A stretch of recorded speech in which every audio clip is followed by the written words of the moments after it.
Shabbat Shalom, everybody. Shabbat Shalom. Shabbat Shalom, Facebook. Shabbat Shalom, YouTube. Shabbat Shalom, Mishpachah here. We're a small crowd today, but it's still good. We have lots of people online, so it's awesome. All right, so today we're going to be starting the Torah portion over for the year. Yep. Starting in Bereshit, but before we do that, let's blow the shofars and then pray.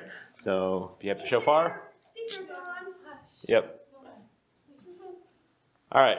Blow the shofars, count of 3. 1, 2, 3.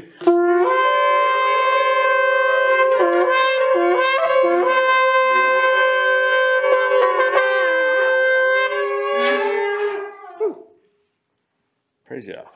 Hallelujah. Let me see this. I don't see myself here yet. Let's see. Yeah, I did not get a notification. Let me check. Yep. You got it? Yep, I got it. Okay. We're going. All right. Well, I'll let this go. Let's pray. Yes, please. Yeah. Okay, I'll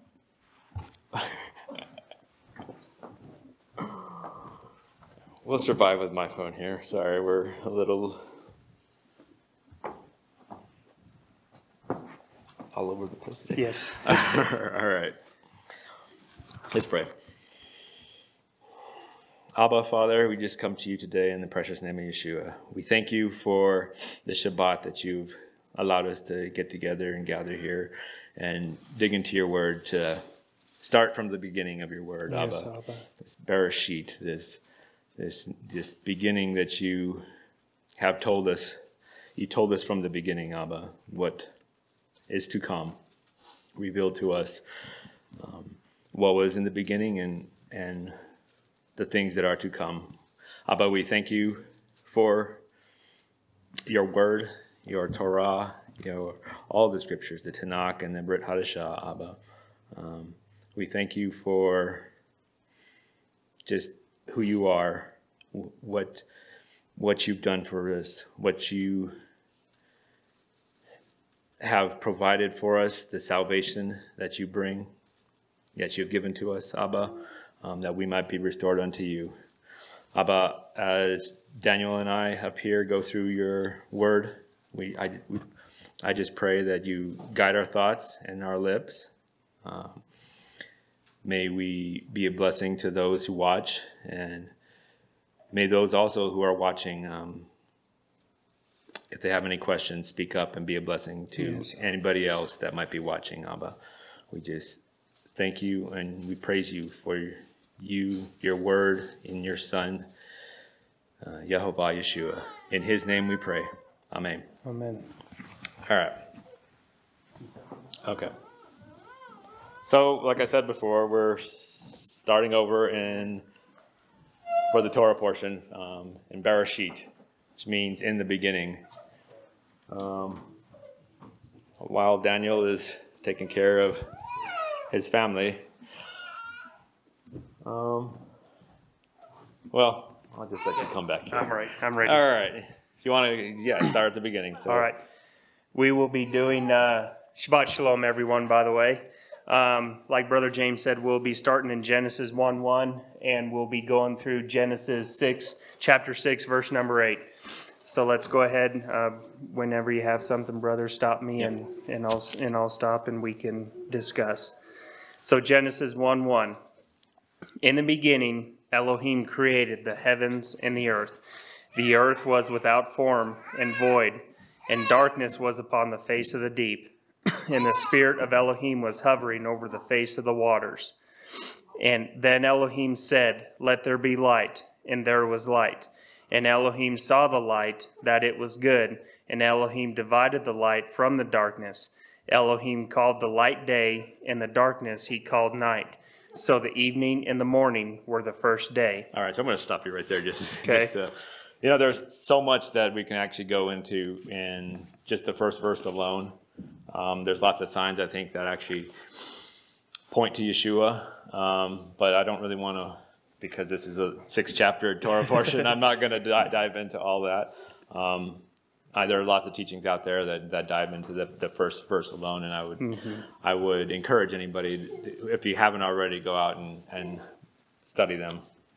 But one thing I wanted to point out in what you just read was it says that the spirit of Elohim hovered on the face of the waters, and he said, "Let there be light," and there was light. Now he hadn't created the sun or the moon yet, so this is his light that he's brought forth, and we see that we have the night and the day, or the evening and the morning were the first day. So this is where we get the day starts in the evening, and then we have the day, and then the evening starts again. So that starts the next day. So states it right in the beginning, gives us the exact layout of what his timeline is, of when his day starts and when it ends.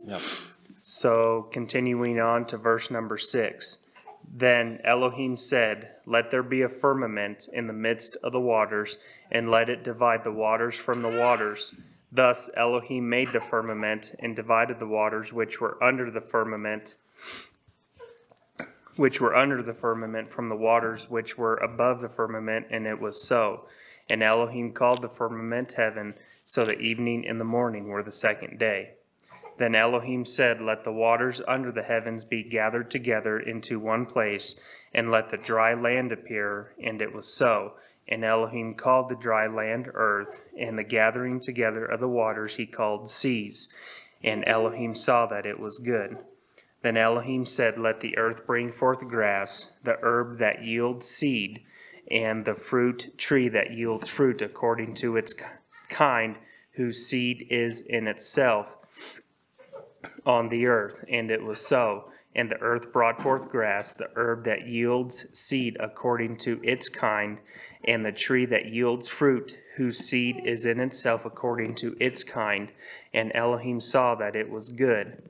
So the evening and the morning were the third day. Okay, I'm just going to stop you right here, since we just covered 2 different days. The second day, he created the firmament, right, which divided the waters from above and below. And he called the firmament, let's see, where was it? In verse 8 it says, "And Elohim called the firmament heaven." So this firmament is this gap between the two waters, which whatever we think that might be. So today we see, I guess it depends on what your view of the world is, depending on your interpretation of this. We have the dry land, and he made the dry land too. In what verse? In the third day, he made the dry land. Verse number 9. So I guess technically this firmament is kind of, we're in the firmament in some sense, but the heavens is always referred to like where the birds fly, and then beyond that, so we got the first, second, and third heaven. I think is what Paul talks about. I think. And the Father sits on the third, the highest, the whole. Right. So, and there's other ideas too. I know some people have 7 heavens, like ideas of 7 heavens, but I'm not going to get into it. Paul says 3 heavens, so that's all I'm going to divide it as. So we have where the birds fly, and then we have basically outer space is, I guess, what we think are the atmosphere, or the space above, and then would be the space above that, whatever that is. And by reading this, it looks like beyond that is water again. Right. That's where we get the blue sky, is the water. Well, that's what I. Okay. Well, that's. I mean, that's not my thoughts on that, but that's interesting that you say that. The blue is always kind of our boundaries, I feel like. We have the seats that have blue in them. The oceans are blue. It's kind of our boundaries of the sky is blue. So, that's, I think, showing us our boundaries of where we are, or where Yah wants us to be. So I don't know if we should be trying to venture out. I don't think we should be trying to venture out into the second heaven, I guess, is what we're really talking about, right? Going to Mars? Yeah, going to Mars and other planets. And, he says in, what is it, the 4th? Did we read that already? Where are we at? Sorry. We're going to start again in verse 14. Okay, go ahead and let's read 14, and we'll talk more about that. And Elohim said, "Let there be lights in the firmament of the heavens, and divide the day from the night, and let them be for signs and seasons for the days and years, and let them be for lights in the firmament of the heavens to give light on the earth. And it was so. Then Elohim made 2 great lights, the greater light to rule the day, and the lesser light to rule the night. He made the stars also. Elohim set them in the firmament of the heavens to give light on the earth, to rule over the day and to rule over the night, and to divide the light from the darkness. And Elohim saw that it was good. So the evening and the morning were the 4th day. Okay, so here we see that he made the stars for the seasons and for signs and seasons, for days and years.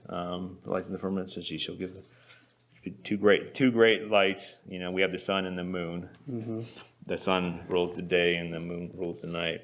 And he made the stars also. He doesn't say the stars are for our living on, right? For us to travel to, per se. Did you notice it says that he set the stars in the firmament? Yes. Mm-hmm. Yeah. So it's like this span. Yeah, and it's just this. It's the firmament is also called heaven, right? So that's this. The stars are, I believe, what's in the second heaven here. And what go ahead. I was thinking, I've always thought that Abba's favorite color was blue, because I mean, and you brought up the blue and the zigzags and the waters, and almost everything that he points out is powerful, you know. So I mean, I'm like, that's his favorite color.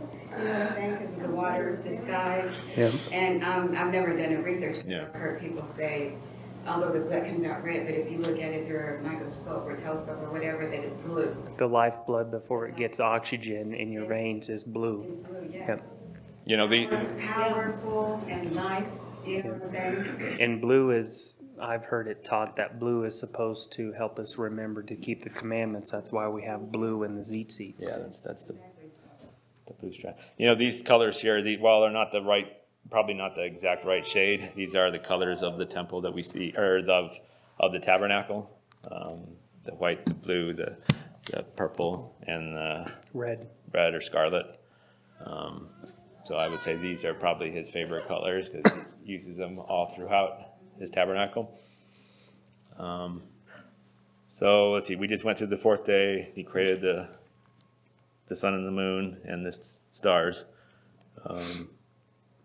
Yeah, and they are to be for signs and seasons and for days and years. So, And I like verse number 16. Then Elohim made 2 great lights, the greater light to rule the day and the lesser light to rule the night. And he made the stars also. Means they're the same size. They're not different sizes. Because, you know, when eclipses happen, the sun or the moon goes over the sun, it completely blocks it out.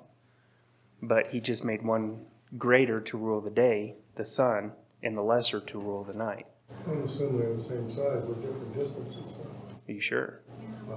Sure. yeah. There are obviously different theories on this, and I'm not up here to pick a side for any of this. I would just say, you know, research it for yourself. Yeah. And come to your own understanding. The thing that supports that they're different distances is if they were the same size, there wouldn't be any way for them to. True. Because if they were same exact size, they bump into each other. Otherwise, if one was in front of it, then you could get, if they were the same distance away from each other, same size, they bump into each other. All right. Well, I liked what Talon said. His throne sit above the firmament and made of sapphire reflecting waters is my understanding of his word. So we, you know, throughout scripture, we see this picture of the throne through the sapphire, like having a sapphire divide. And above that is his throne. Mm-hmm. And I don't know if that sapphire floor is like the division between the space and his throne room or not. Yeah. It's something interesting to think about. Well, there's a verse in Isaiah that says heaven is his throne and earth is his footstool. Right. Earth is just his footstool. Yep. It's all earth is. All right. Verse number 20. Then Elohim said, let the waters abound with the abundance of living creatures, and let the birds fly above the earth across the face of the firmament of the heavens. So Elohim created great sea creatures and every living thing that moves, with which the waters abounded according to their kind, and every winged bird according to their kind, and every winged bird according to its kind. And Elohim saw that it was good. And Elohim blessed them, saying, be fruitful and multiply, and fill the waters in the seas, and let the birds multiply on the earth. So the evening and the morning were the 5th day. Then Elohim said, let the earth bring forth the living creatures according to its kind, cattle and creeping thing, and beast of the earth, which according to its kind. And it was so. And Elohim made the beast of the earth according to its kind, cattle according to its kind, and everything that creeps on the earth according to its kind. And Elohim saw that it was good. Then Elohim said, let us make man in our image according to our likeness. Let them have dominion over the fish of the sea, over the birds of the air, and over the cattle, over all the earth, and over every creepy thing that creeps on the earth. So Elohim created man in his own image. In the image of Elohim he created him. Male and female he created them. Then Elohim blessed them, and Elohim said to them, be fruitful and multiply, fill the earth and subdue it. Have dominion over the fish of the sea, over the birds of the air, and over every living thing that moves on the earth. And Elohim said, see, I have given you every herb that yields seed, which is on the face of all the earth, and every tree whose fruit yields seed, to you it shall be for food. Also to every beast of the earth, to every bird of the air, and to everything that creeps on the earth, in which there is life, I have given every green herb for food.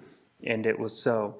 Then Elohim saw everything that he had made, and indeed it was very good. So the evening and the morning were the 6th day. Okay, so we just went through 2 more days here. The 5th day and the 6th day. And the 5th day he made the creatures in the seas and the waters. And then he made the creatures in the heavens, or the birds, that is. So the first heaven. And then in the 6th day he makes the creatures that roam on the earth and man. And well, it says male and female here, which is really interesting here. Yeah. Because of this, and personally, I'm not taking a side on whether you believe this is a 24-hour period or a longer period. Mm-hmm. I know some people think these were maybe 1,000-year periods or 24-hour periods. If we read the about the 6th day, and we read that he made them male and female, whether he just had the idea of male and female, or whether he literally made both of them on that day, that's I guess up to you, up to your interpretation of these verses. A lot of things happened, as we'll continue to read when it expounds on what was going on. Lots of things happened apparently on this 6th day. If we are to interpret it as this was the day both male and female were created. And maybe this is just a summary, and then the details come later. Right. Well, that's what it is. This is the summary, but is it that he actually created male and female, or is it that he created the designs for male and female and yet not made female yet? Because female may have still been part of Adam in this case here. That's what I was going to say, was the thing of, the scripture says to speak those things as if they are, though they're not. But he had already, I don't know if it, like you're saying, if it was a full day, if it was 2 days, we don't know the time frame and days, but as powerful as he is that he created Adam, but because he is all-knowing, he knew that she was already going to come out of him, so it was already, I believe that's why he would say he created them. Right. We don't know for certain if it's because he'd already created her in him, or from him. You know, like if that's already been planned and that was made, or if the creation of him pulling her out of him is what happened on this day. We just don't know. That's for us to, like, if I say one thing or another, I think I'm just speculating on it. Like I like to say when I preach, 2 Timothy 2:15, study to show thyself approved unto God, a workman that doesn't need to be ashamed, rightly dividing the word of truth. So take what we say and study it all out for yourself. Yep. So I like to take the word literally what it says and go from there. And I also want to say, you know, science has made the claim that, you know, Earth is billions of years old and our galaxy is, I don't know how many years they say it is now.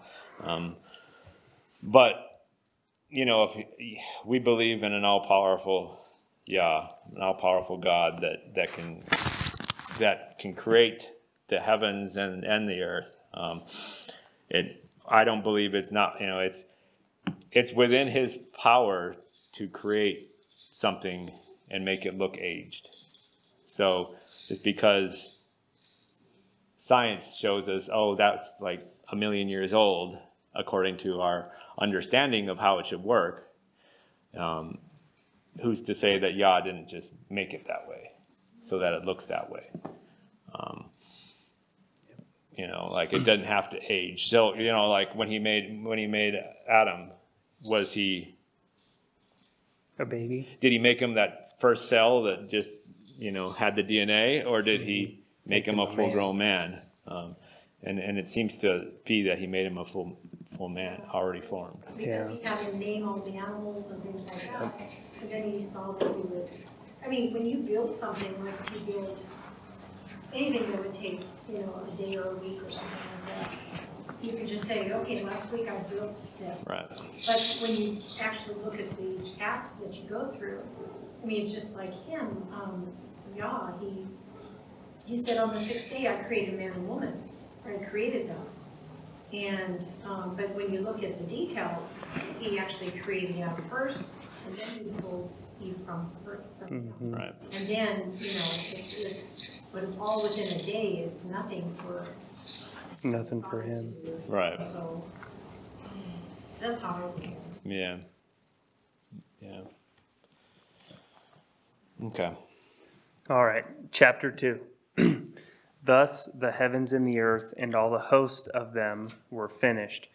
And on the seventh day Elohim ended his work which he had done, and rested on the seventh day from all his work which he had done.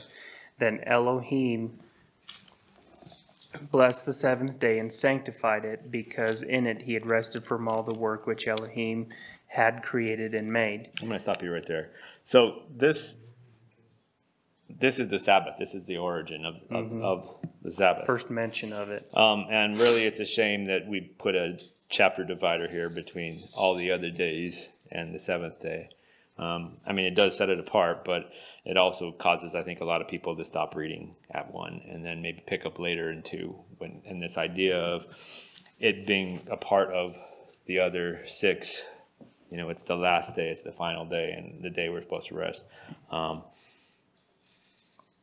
It's just something that, you know, we don't want to miss. And as Sabbath keepers ourselves, you know, we see the importance of this. Of keeping Sabbath Of holy keeping and set Sabbath, apart. and it is a day that Yah sanctified himself by And maybe that's why it is separated into a different chapter. And on the seventh day, he did this. Well, yeah. So I can't remember who it is who created the chapters, but some man created the chapters. I can't remember when that was either, but. Remember, the original text did not have chapters, did not have verses. Yep. It was just a complete letter. Yeah. They were scrolls. Yeah. They were scrolls. Yeah. That's right, they were scrolls. Okay. So. All right, verse number 4. This is the history of the heavens and the earth when they were created, in the day that Jehovah Elohim made the earth and the heavens. before any plant of the field was in the earth, and before any herb of the field had grown, for Jehovah Elohim had not caused it to rain on the earth, and there was no man to till the ground, but a mist went up from the earth and watered the whole face of the ground. And Jehovah Elohim formed man out of the dust of the ground, and breathed into his nostrils the breath of life, and man became a living being. Jehovah Elohim planted a garden eastward in Eden, and there he put the man whom he had formed. And out of the ground Jehovah Elohim made every green tree grow that is pleasant to the sight and good for food. The tree of life was also in the midst of the garden, and the tree of the knowledge of good and evil. Now a river went out of Eden to water the garden, and from there it parted and became 4 riverheads. The name of the first is Pison, and the one which skirts the whole land of Havilah, where there is gold, and the gold of that land is good.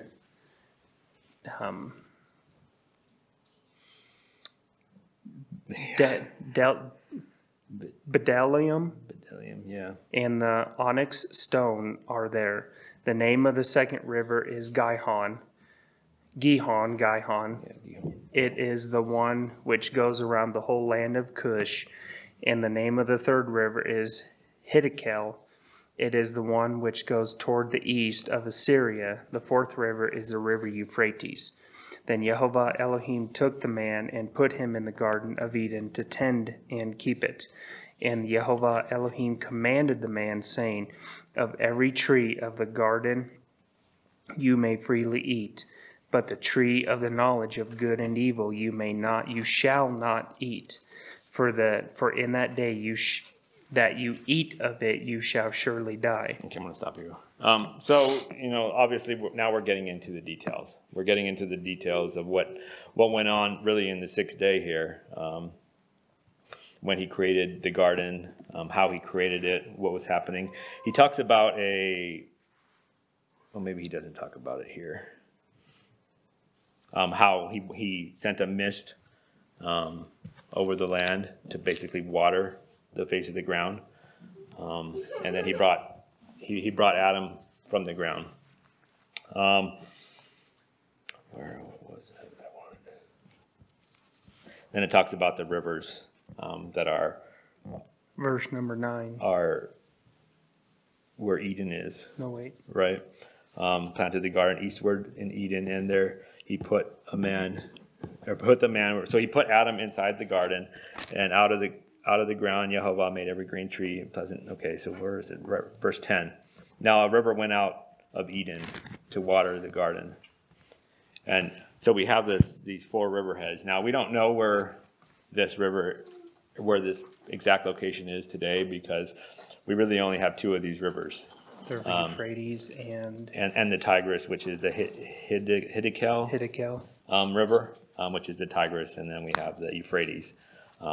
So we don't really know where the rest of these rivers are. So that's why we don't know where Eden could have been, or maybe it was taken away and hidden. And that's what a lot of people think. So now I have a question, and I don't know the answer. When Yah kicked man out of Eden, he set cherubims at the gates of Eden. Are those cherubims still there? I wondered the same thing.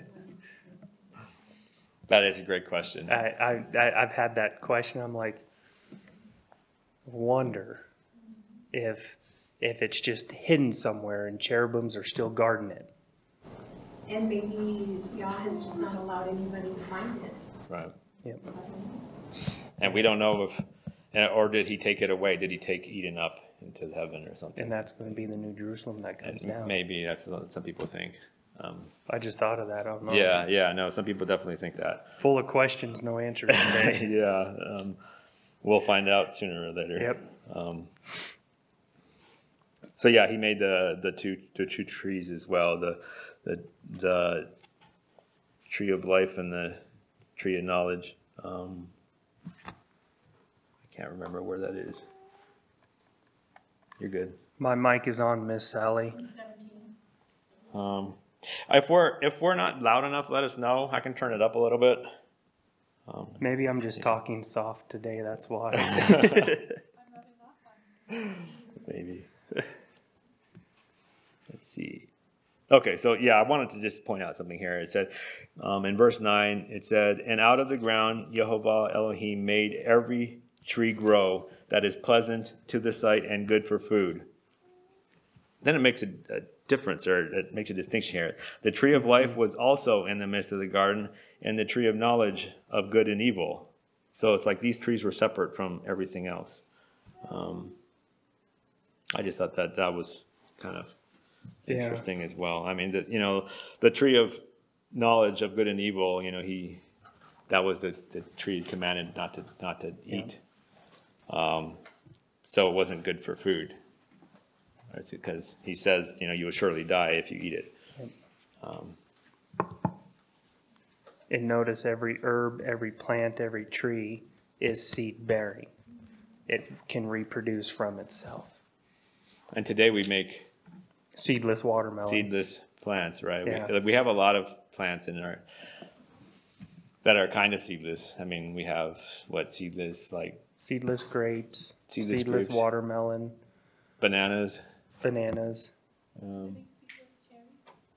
don't think they make. I don't think they make seedless cherries. They make seedless oranges, though. And really? Tangerines, that kind of stuff. Some of them are seedless as well. And some of this is just through breeding and culturing the plant, cloning the plant. But some of it, I think, is through genetic modification as well. So I don't think that's necessarily good. Are you saying that it's two trees? Or it's just, because my verse says that. I'm saying it's two trees, yeah. My verse says, "But do not eat of the tree of the knowledge of good and evil, for the day that you eat of it." Oh, you mean is that one tree, two trees? Yeah. No, I'm saying. I'm saying, is it one tree?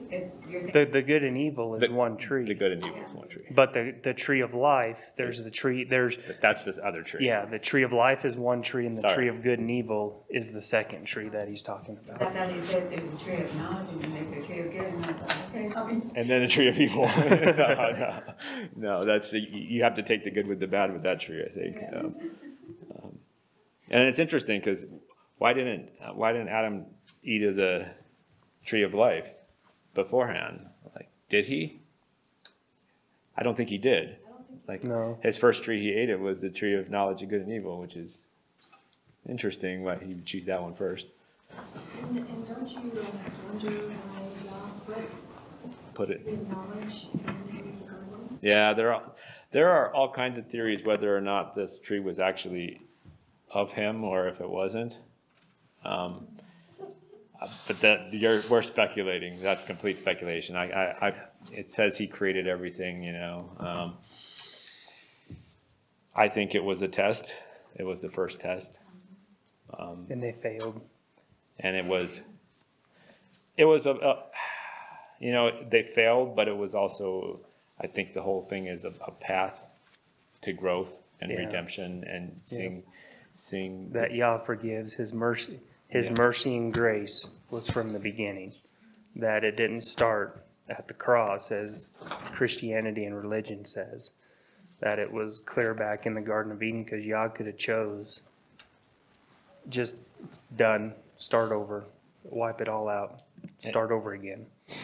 And then you have to wonder if he never put the tree of knowledge of good and evil, and there had only been the tree of everlasting life, basically, or neither tree, what then, what then?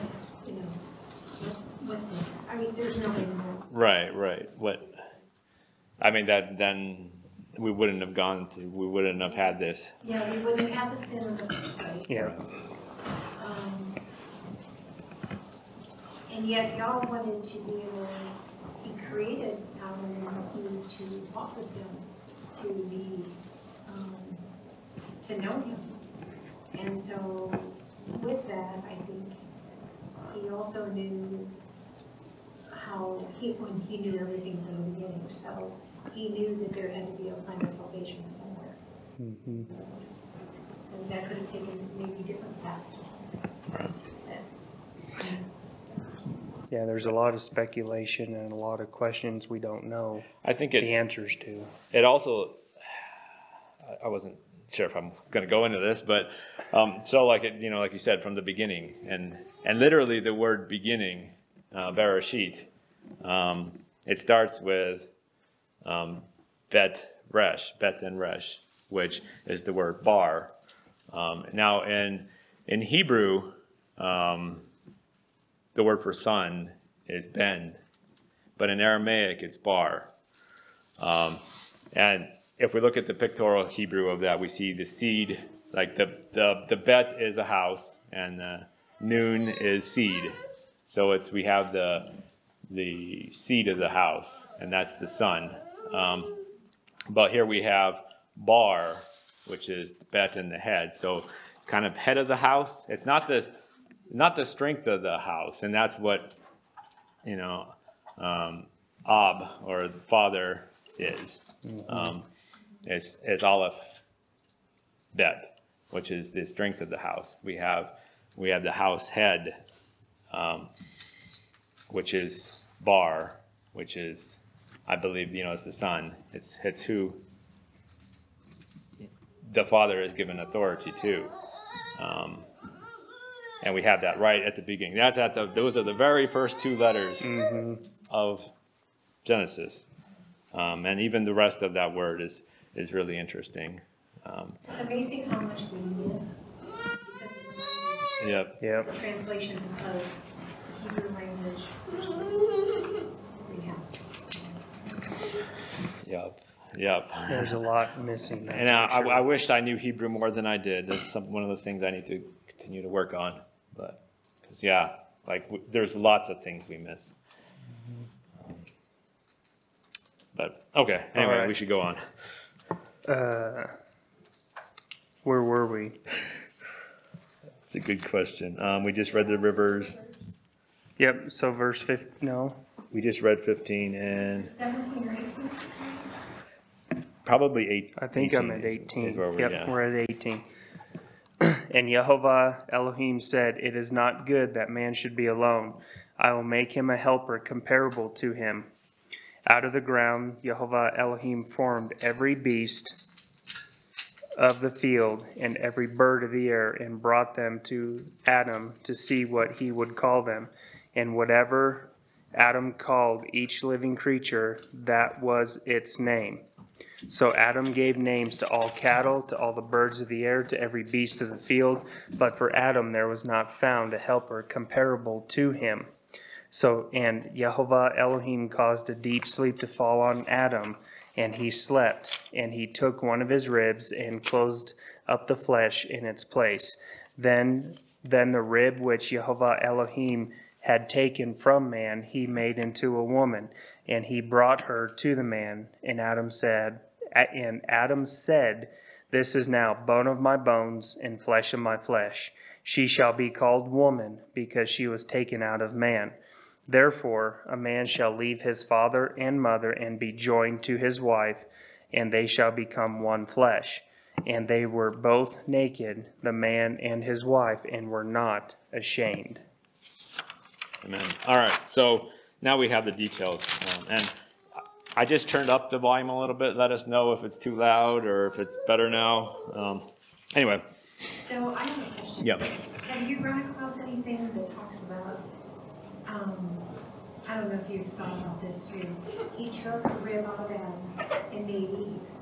So based on that, you would think, okay, Eve has one rib, the right over the left one, and Adam had the other rib. And why is it that humanity now has two ribs of their own? I mean, have you ever thought about that? I don't know. Actually, Man is missing a rib. That's what I've heard, that man is missing a rib. I've heard that. Is that true, though? Okay. Really? Like, I haven't actually I've never heard looked that. into that. I have heard of that before, that man is missing a rib, and this is supposedly why. And does woman have an extra rib then? I'm serious. She had an extra rib because he was Adam's initial rib and then formed of it. I study this out, people. Yeah, it's. I have not personally studied this out. I haven't either. So. I've heard it before, but I've never counted all my. I don't think that she would have an extra rib. I think he used that rib to make Yeah. and gave her Her ribs. but Her rib. use his DNA, his Right. bone marrow to make her. Riled up. This could go down to a really detailed. Yeah. Yes. If we're not careful. Can you just see it like this? Because we have an extra rib.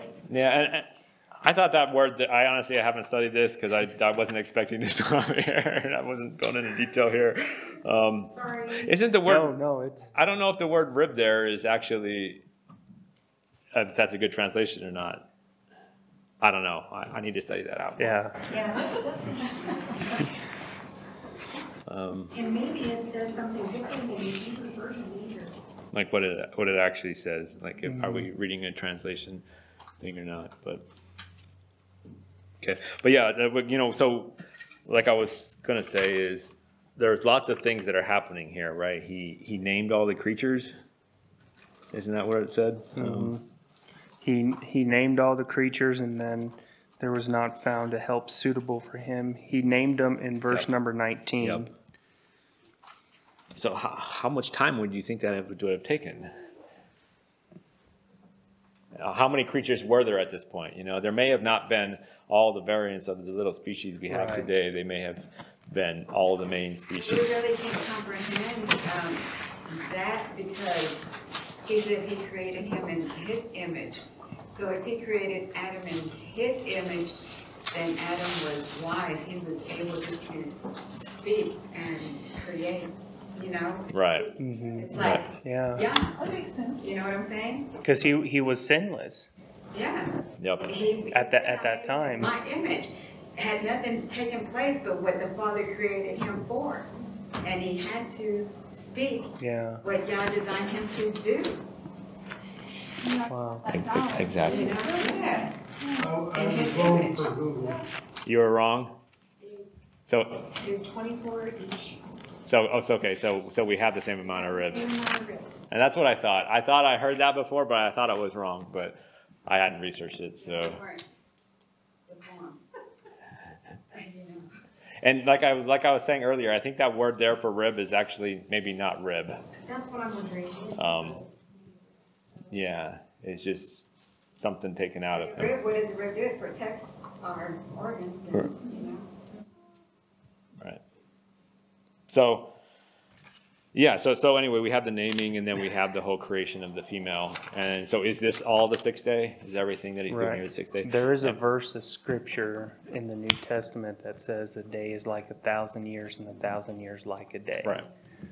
So, I mean, did it take 6,000 years to create during creation, or did it take a literal 24 hours. 24-hour period every 6 days or every day? Or were the days just longer, right?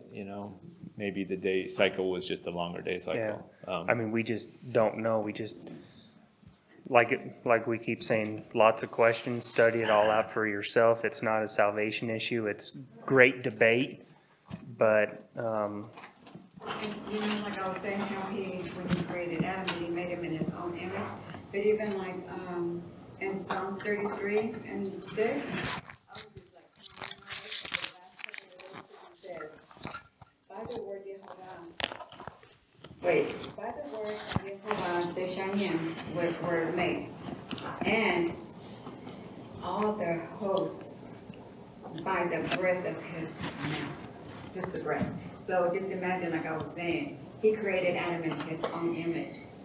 So Adam spoke because he made him in his image, and he knew what to do. and that's Psalm 33, verse number 6 and 7. Yeah, and that points back to chapter 2, verse 7. It says, "And Yehovah." Uh-oh, what just happened? I don't know. That's weird. Huh. Uh-oh. Did we lose Did we lose internet? Are we still live, sweetheart? James just lost. I lost video on that's weird. That's really weird.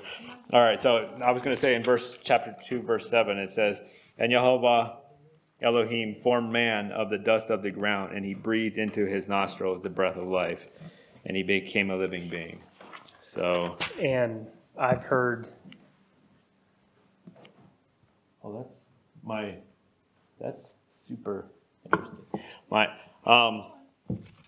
Yeah, we're still going. Okay. Man, that's weird. Why this went and that went and just, but anyway, when I was preparing last week's message, I had touched, go ahead, I'll be blabbing for a minute. I had touched on blaspheming the Holy Spirit. And Yah gives us all breath of life when he breathes life into us in our mother's womb, and we become a living being. And then he gives us, when we come to the loving and saving knowledge of his Son, Yehovah Yeshua, he gives us that breath of life, new life in Yeshua Messiah. That breath of life was in the beginning, and he can breathe life. He's the giver and the taker of life. He breathed life into Adam because he is the only one that can give life. okay. I'm good. Okay. Mic's still on? Yep. Still going? Okay. Sorry. Things are interesting.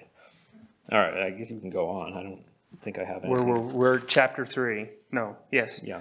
All right. Chapter 3.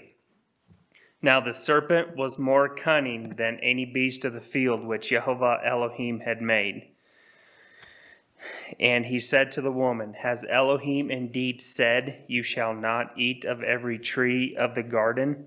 And the woman said to the serpent, we may eat of the fruit of the trees of the garden, but of the fruit of the tree which is in the midst of the garden, Elohim had said, you shall not eat it, nor shall you touch it, lest you die. Then the serpent said to the woman, you will not surely die, for Elohim knows that in that day you eat of it, your eyes will be opened, and you will be like Elohim, knowing good and evil. So when the woman saw that the tree was good for food, that it was pleasant to the eyes, and a tree desirable to make one wise, she took its fruit and ate. She also gave to her husband with her, and he ate. Then the eyes of both of them were opened, and they knew that they were naked, and they sewed fig leaves together and made themselves coverings. And they heard the sound of Yehovah Elohim walking in the garden in the cool of the day, and Adam and his wife hid themselves from among the presence of Yehovah Elohim among the trees of the garden. I'm going to stop here. So here we have the original sin, right? Or what we know is the original sin, I guess. Where we have Eve, or Chava, I believe is her. Chava, I believe that's. I didn't write it down in this verse. But yeah, which is interesting that we have some reason we say Eve, and we say, I guess it's Adam and not Adam. Yeah, Adam. But at least that's really close. Eve and Chava are very different. Anyway. Are you speaking of Chava in? Yeah. Isn't Chava love? Chava is love. Chava is love. Chava is the name of Eve. Which means like life giver or bringer of life. But what I wanted to say here, okay, so we have the serpent, right? And the serpent says that she won't. Let's see. So she says she must not touch it, and Elohim just said, "Don't eat it." And so the serpent, let's see. So she says, you shall not, man, I'm all over the place. We may eat the fruit of the tree of the garden, but the fruit of the tree which is in the midst of the garden, Elohim said, you shall not eat it, nor shall you touch it lest you die. So she was adding, somehow that got added to it. And the serpent said to the woman, you will not surely die, for Elohim knows that in that day you eat of it, your eyes will be opened, and you will be like Elohim, knowing good and evil. Now, when Elohim said that, that was the curse of death would be upon them, that they would die. It wasn't that they were going to instantly die. And these are the details that the serpent left out. And we believe this to be Hasatan, right, or Satan, who whispered in Eve's ear and got her to partake of the fruit. And it's interesting because right after they do this, they know that they're naked and they cover themselves. Yeah. They're trying to cover up themselves, and this is only they are now. There's a thought that before that, while they were naked, they still had a covering, a special covering. And when they took of that fruit, that covering was gone, which made them naked. Whether or not this is all speculation, I think, because it doesn't literally say it here, but this is what people think. What I find interesting too is another part, I don't know where the scripture is, it says, as it is in heaven, as it is on earth. And when Yah created earth and created all of the beasts of the field and everything else, then you have to wonder if it's the same thing as in heaven, because Hasatan, who was one of the fallen angel, was already in heaven, and then he creates the serpent. Right. So I'm thinking, as it is on earth, as it is in heaven. That wondering if that was the, if I was wondering. I was just wondering if you thought about that, and just like the serpent being present on earth, and we already knew that the angel was going to, fall. Well, and we don't know this. The serpent that we know today is the cursed serpent, right? The one that goes on its belly. We don't know how this serpent looked, or if it. Some people think it had wings. In this case, it was the dragon. It was the great dragon. It's kind of like a serpent with wings. Hard to say for certain. Again, these we're theorizing. People are already growing in heaven, and then he created. And this was evil as well. The serpent, however he was evil. Well, he was enticing. He tested Eve, and Eve fell for it.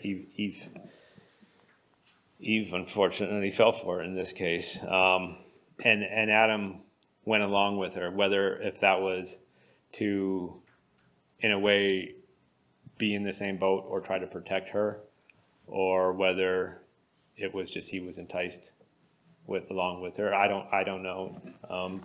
But Adam should have known better to protect his wife when He said no, right? Don't do that. And then I've had the question, why did he go to the woman and not the man?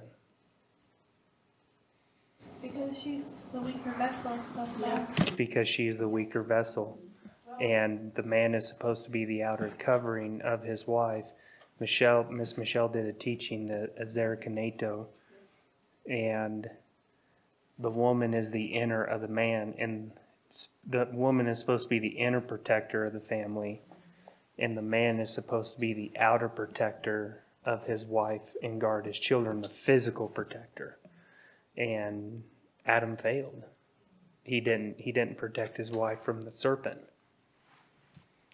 I wanted to mention one more thing about the whole covering themselves up. For once, they had something to be ashamed of when they committed this sin. They now had a thing to be ashamed of. Before that, they were blameless and pure. Now they had a thing to be ashamed of, so that's why they covered themselves. Yeah. On verse 20, it does mention the name you were talking about, and the man called his wife's name Hawa, because she became mother with Olive. Chava. Yeah. Yeah. Chava, I think. I'm not even going to attempt it. Yeah, and this is why it's been transliterated, I think. But it's kind of weird how it went from Chava to Eve. You know, that's kind of a big, and I think it actually comes from the Greek. So it got translated to Greek, and then it got translated to English. So, yeah, that's kind of like, you know, how we get Jesus today. Yeah. So Over the years. yeah. All right, where were we? That's a good question. 8, I think, right? Verse number 8. Or 9. Verse number 9 in chapter 3. Yeah. Okay, starting back up in verse number 9. You can read 8. Read 8 again. Okay, I'll read 8 again. And they heard the sound of Yehovah Elohim walking in the garden in the cool of the day. And Adam and his wife hid themselves from the presence of Yehovah Elohim among the trees of the garden. Then Yehovah Elohim called to Adam and said to him, "Where are you?" So he said, "I heard your voice in the garden, and I was afraid because I was naked, and I hid myself." And he said, "Who told you you were naked? Have you eaten from the tree of which I commanded that you should not eat?" Then the man said, "The woman whom you gave to be with me, she gave me of the tree, and I ate." And Yehovah Elohim said to the woman, "What is this you have done?" The woman said, "The serpent deceived me, and I ate."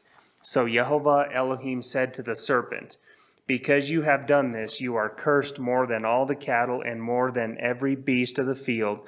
On your belly you shall go, and you shall eat dust all the days of your life. And I will put enmity between you and the woman, and between your seed and her seed. He shall bruise your head, and you shall bruise his heel." To the woman he said, "I will greatly multiply your sorrow and your conception. In pain you shall bring forth children. Your desire shall be for your husband, and he shall rule over you." Then to Adam he said, "Because you have heeded the voice of your wife, and have eaten from the tree of which I commanded you, saying, 'You shall not eat of it.' Cursed is the ground for your sake. In toil you shall eat of it all the days of your life. Both thorns and thistles it shall bring forth for you. And you shall eat the herb of the field. In the sweat of your face you shall eat bread, till you return to the ground. For out of it you were taken. For dust you are, and dust you shall return." And Adam called his wife's name Eve, because she was the mother of all living. Also for Adam and his wife, Yehovah Elohim made tunics of skin and clothed them. Then Yehovah Elohim said, "Behold, the man has become like one of us, to know good and evil. And now, lest he put out of his hand and take also of the tree of life and eat and live forever." Therefore Yehovah Elohim sent him out of the Garden of Eden to till the ground from which he was taken.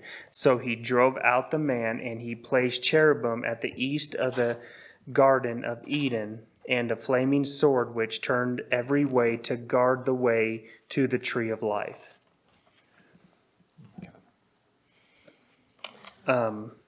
Yes. What is, when you said the man has become like one of us? Yeah, so the word Elohim, right, is plural and not singular, and that's because it has the M on the end, the mem. In Hebrew, we have, in Hebrew, when you add the mem at the end, it becomes a plural word. So we have El and we have Elohim. Which is interesting because, adding the M, which is a representation of water in the pictorial, it talks about the seas in Revelation and stuff like that. And these are all representing people. So again, this is like pluralism. We have, like, what verse was that you said? Make them like us. So, we know we have the Father, and we have the Son, and we have the Spirit, the Holy Spirit. So is that who's talking? I think that's they're having a conversation among themselves, like the Son and the Father are talking to each other. And that's my understanding of it.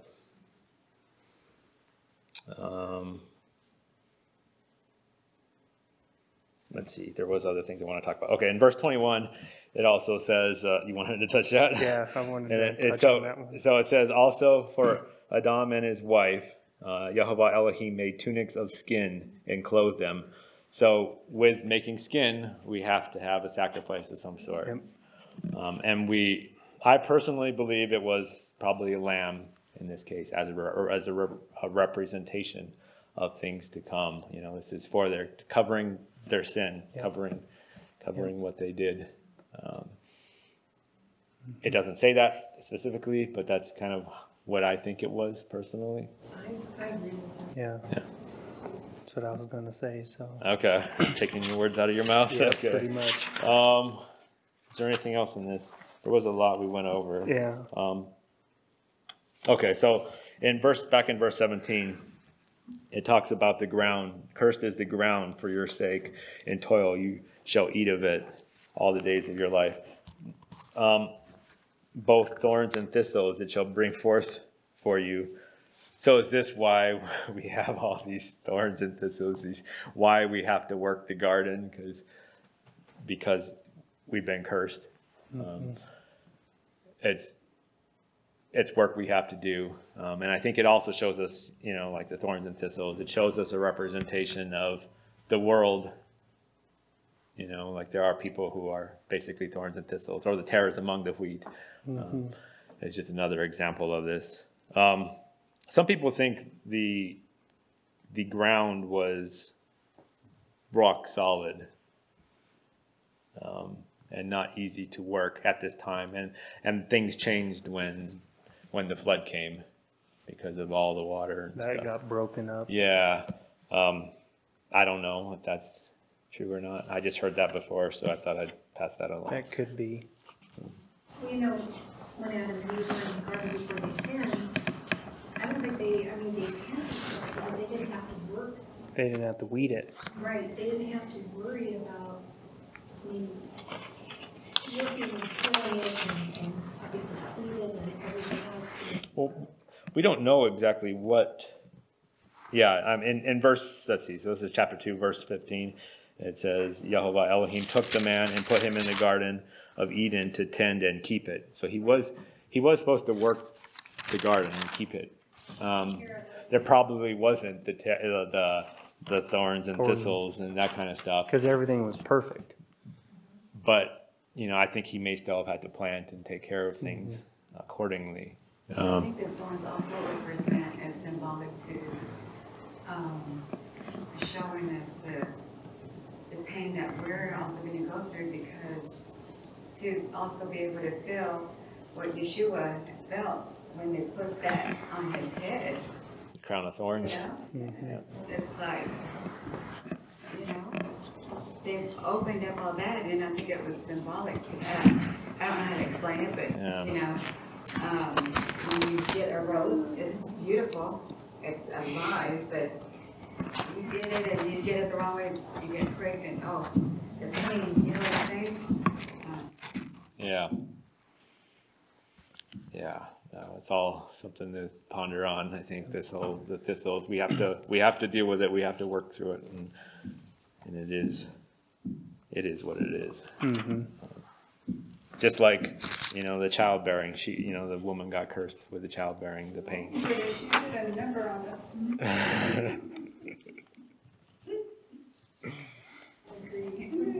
And They have a child over and they have a toothache. And the serpent, you know, God cursed, that he was supposed to be on the ground. On your belly you shall go, and you shall eat dust. That's just all the days of your life. Yeah. I think he was walking when he deceived Eve. But after the Father put that curse on him, he made him into a snake to always be on his belly. It'd be interesting, I mean, he was a serpent already. But I think he was a walking serpent. Well, we believe You know, we believe he was a cherubim, right? He was one of the high angels. One of the three. One of the 4 or 5 in this case. He was one of those. Like, but he got cursed. Like this is Because he tried to rise up above the Father. He got cursed down, or cursed, sent to earth. And that's where he deceived Eve. And that's why when I spoke on my video about how Satan, when he was in the heavens with the Father, and everybody would praise him and stuff, he was the one to take out the praises. You know, and I think he just got full and, wanted it for himself. And that's why I think that's why he doesn't like when we praise the Father, Yep. He'll attack us. wow. I just realized that I'm not seeing a lot of my phone is really messing up. Like it's showing like so and so is joined, so and so is joined. It like literally it's saying someone's joined every second, and But no comments. and there's a few comments here and there, but I just opened the comments only versus the live view, and I'm seeing all these comments. Sorry if I hadn't responded to your questions. If you had a question, yeah, Facebook is acting up for me. It started last night, and apparently it's still doing it. All right, well, I think we should move on. Chapter 4? Chapter 4. All right. Now Adam knew Eve, his wife, and she conceived and bore Cain, and said, I have acquired a man from Jehovah. Then she bore again, this time his brother Abel. Now Abel was a keeper of the sheep, but Cain was a tiller of the ground. And in the process of time it came to pass that Cain brought an offering of the fruit of the ground to Jehovah. Abel also brought of the firstborn of his flock and of their fat. And Jehovah respected Abel and his offering, but he did not respect Cain and his offering. And Cain was very angry, and his countenance fell. So Jehovah said to Cain, Why are you angry, and why has your countenance fallen? If you do well, will you not be accepted? And if you do not do well, sin lies at the door, and its desire is for you, but you shouldn't rule over it. Now Cain talked with Abel his brother, and it came to pass when they were in the field that Cain rose up against Abel his brother and killed him. I'm going to stop you. All right, so we have Cain and Abel, what looks like they should be bringing their first fruits offering. That's what it looks like they were doing. At least we know that was Abel's thing. Abel brought the first fruits of his flock. It doesn't say Cain brought the first fruits. It just says Cain brought an offering, which Jehovah didn't accept. And like the common thought is that it was because it wasn't his first fruits. He just gave him an offering. It wasn't worthy enough. I also heard a different take on that. Yeah, go ahead. That he didn't do it with the right heart. Okay. He's like, I gotta go give to Yah. There, take it, type deal. He didn't do it with a cheerful countenance. Another thing I just thought of when you said that, there's that scripture that talks about if you have trouble with your brother. If you're angry with your brother, take care of that first and then bring your offering. Yeah. And maybe this was a case of that as well. Maybe he had a quarrel with his brother already before this. We don't know for certain. There's all these different speculation. Theories.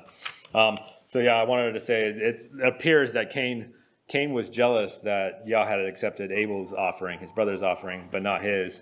But instead of looking inwardly to fix himself, to offer a better offering, or maybe to fix the quarrel between him and his brother,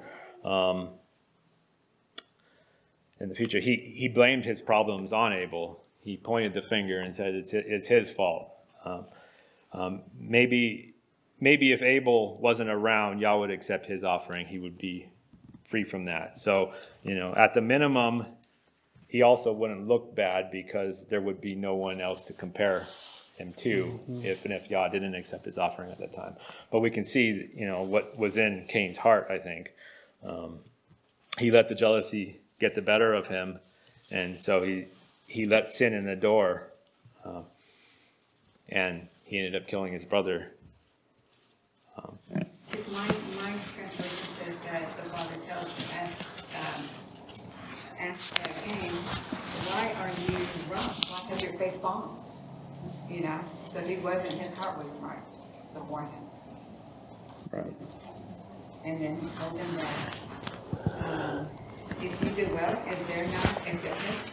If you do not do well, sin is crouching at the door, and its desire is for you, but you should master it. You know.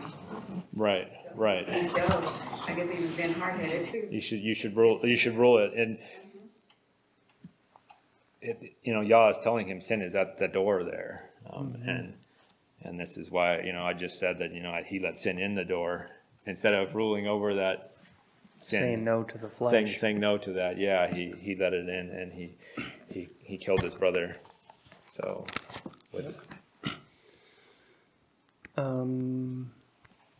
verse number 8. Verse number 9. Okay, verse number 9. Then Yehovah said to Cain, "Where is Abel, your brother?" He said, "I don't know. Am I my brother's keeper?"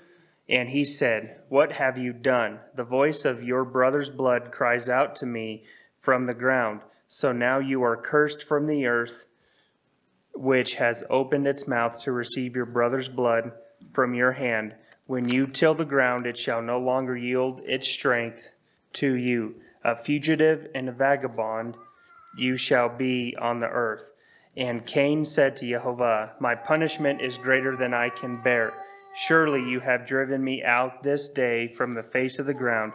I shall be hidden from your face. I shall be a fugitive and a vagabond on the earth, and it will happen that anyone who finds me will kill me." And Yehovah said to him, "Therefore, whoever kills Cain, vengeance shall be taken on him sevenfold." And Yehovah set a mark on Cain, lest anyone finding him should kill him. Then Cain went out from the presence of Yehovah and dwelt in the land of Nod on the east of Eden. And Cain knew his wife, and she conceived and bore Enoch. And he built a city and called the name of the city after the name of his son Enoch. To Enoch was born Arad, and Arad begat Mehuliel, and Mehuliel begat Methushael, and Methushael begat Lamech. And then Lamech took for himself 2 wives, and the name of one was Adah, and the name of the second was Zillah. And Adah bore Jabal. He was the father of those who dwell in tents and have livestock. His brother's name was Jubal, and he was the father of all those who play the harp and flute. And as for Zillah, she also bore Tubal-Cain, an instructor of every craftsman in bronze and iron, and the sister of Tubal-Cain was Naamah. Then Lamech said to his wives, Adah and Zillah, hear my voice. Wives of Lamech, listen to my speech. For I have killed a man for wounding me, even a young man for hurting me. If Cain shall be avenged sevenfold, then Lamech 77-fold. Okay, I'll stop you there. Wow. Yeah, so this is back up in verse 19. Lamech. We see that he was the first recorded polygamist. He took 2 wives. He was the first person in Scripture that says that he did that. And I just want to reiterate, God's plan was one woman, or one man, one woman, and we see that in Genesis 2:24, where it says, "Therefore a man shall leave his father and mother and be joined to his wife, and they shall become one flesh," not wives. Back up to verse 17. Yeah. Where did Cain's wife come from? I was just going to back up to 14. Because he had killed his brother. Who's going to? Says, I shall be a fugitive and vagabond on the earth, and it will happen that anyone who finds me will kill me.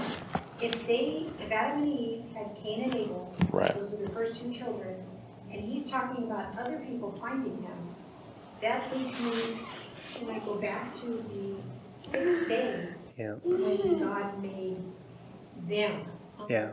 Right. I have to wonder if he didn't make others. I have a speculation. This is completely speculation. Yah made people, and he made a specific line, Adam and Eve in the Garden of Eden, and people outside of the Garden of Eden.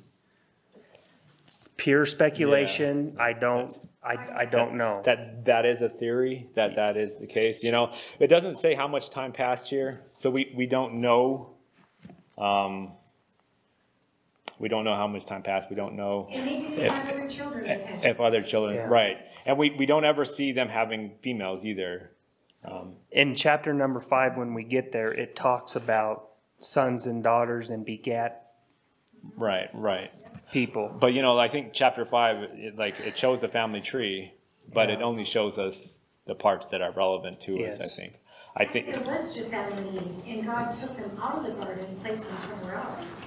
But he had swords to prevent from anyone coming in. So that kind of talks about there could have been other people. Yeah. So I don't know what I think about it, you know, because earlier, I can't remember where it was, but it talked about be fruitful and endeavor. I actually highlighted it well.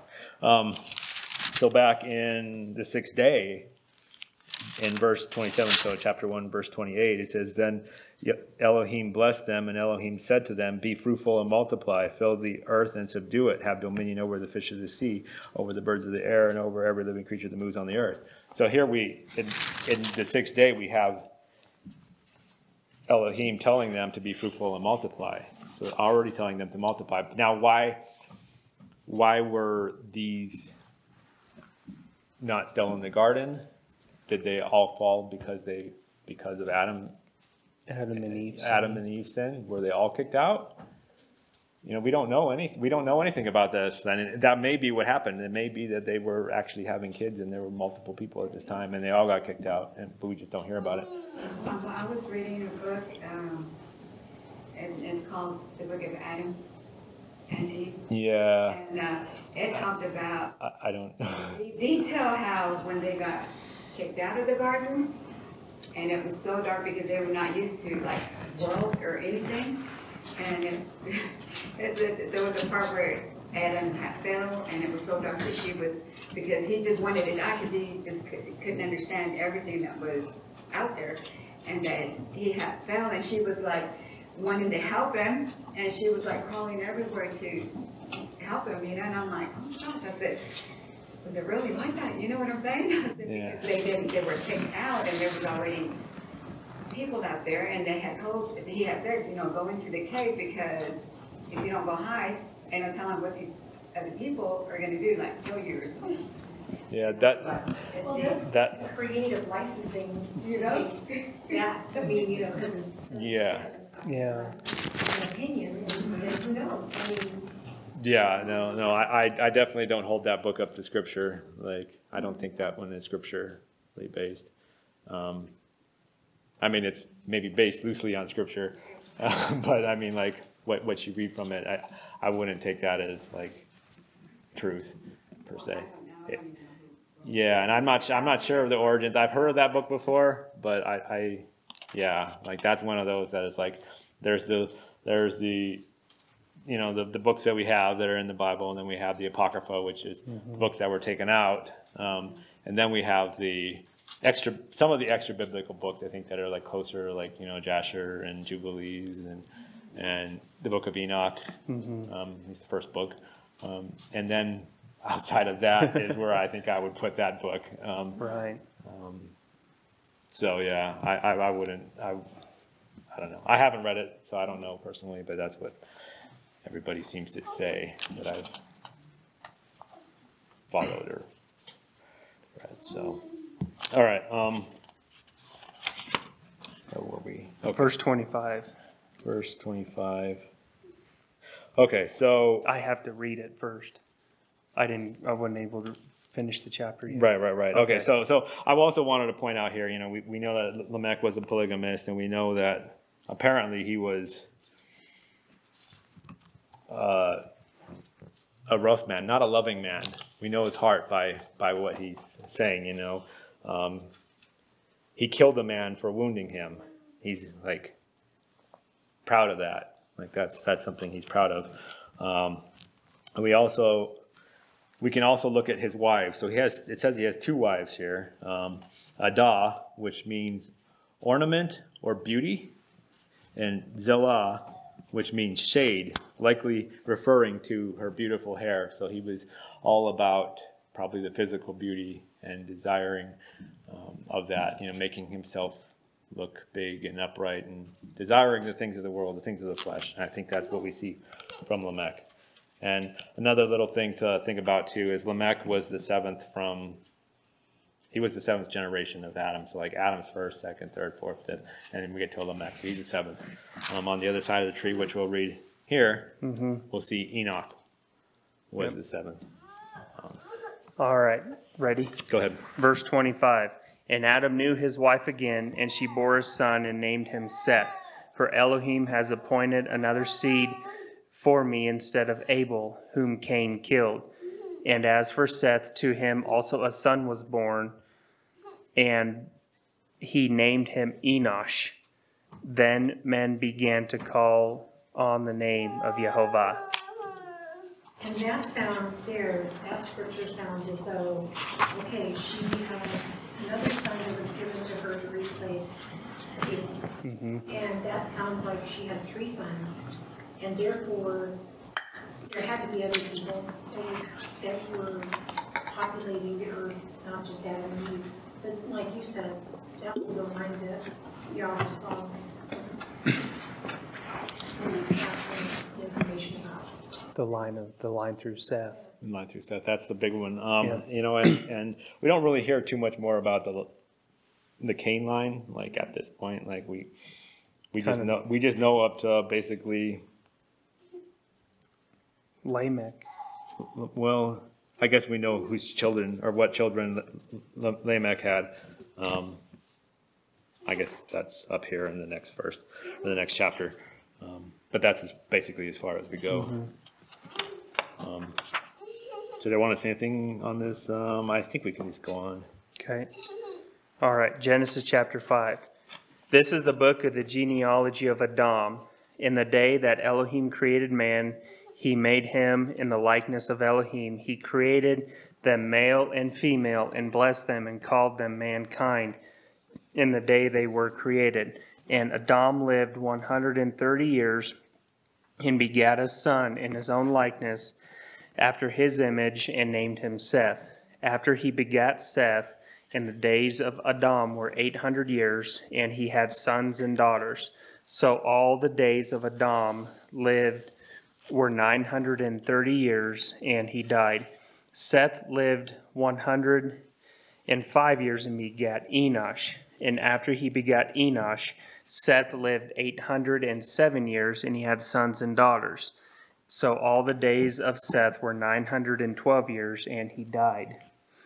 Enosh lived 90 years and begat Canaan. And after he begat Canaan, Enosh lived 815 years, and he had sons and daughters. So all the days of Enosh were 905 years, and he died. Canaan lived 70 years and begat Mahalalel. After he begat Mahalalel, Canaan lived 840 years, and he had sons and daughters. So all the days of Canaan were 910 years, and he died. Mahalalel lived 65 years and begat Jared. After he begat Jared, Mahalalel lived 830 years, had sons and daughters. So all the days of Mahalalel were 895 years, and he died. Jared lived 162 years and begat Enoch. After he begat Enoch, Jared lived 800 years, and he had sons and daughters. So all the days of Jared were 962 years, and he died. Enoch lived 65 years and begat Methuselah. After he begat Methuselah, Enoch walked with Elohim 300 years, and he had sons and daughters. So all the days of Enoch were 365 years, and Enoch walked with Elohim, and he was not, for Elohim took him. Methuselah lived 187 years and begat Lamech. After he begot Lamech, Methuselah lived 782 years, and he had sons and daughters. So all the days of Methuselah were 969 years, and he died. Lamech lived 182 years, and he had a son, called his son Noah, saying, This one will comfort us concerning our work and the toil of our hands because of the ground which Jehovah has cursed. After he begot Noah, Lamech lived 595 years, and he had sons and daughters. So all the days of Lamech were 777 years, and he died. And Noah was 500 years old, and Noah begat Shem, Ham, and Japheth. Lots of names. Lots of names. Wow. Thank you for reading that. So I made a chart here, and apparently the lines didn't come out very good for this, which is, I guess, not really important. You can figure out where the lines are supposed to go. But this kind of shows you the family tree of Adam, both the Seth side and the Cain side, and how much we know from basically this one chapter. Mm-hmm. Now, I don't know if many of you have probably heard of Chuck Missler and what he had to say about the names of all of the Seth line. He had a interpretation of what the meanings were for all the names, because the names mean something, right? The names for all, like Adam means man, and I actually have this all written down. Adam means man. Seth, depending on your interpretation of it, and that's the thing here. It's not in Hebrew. Some of these names are not always clearly defined. You can have different interpretations. Different people can have a different interpretation of what the name actually means, depending on if there's a word that actually means something directly to it or not. So I made another chart here, which I guess you probably can't see because it's kind of small, so get your glasses. On the far left side, we have the years, how long they lived, so we can see how long the Seth side lived. And in the text, I have what the Strong's definition of the name is.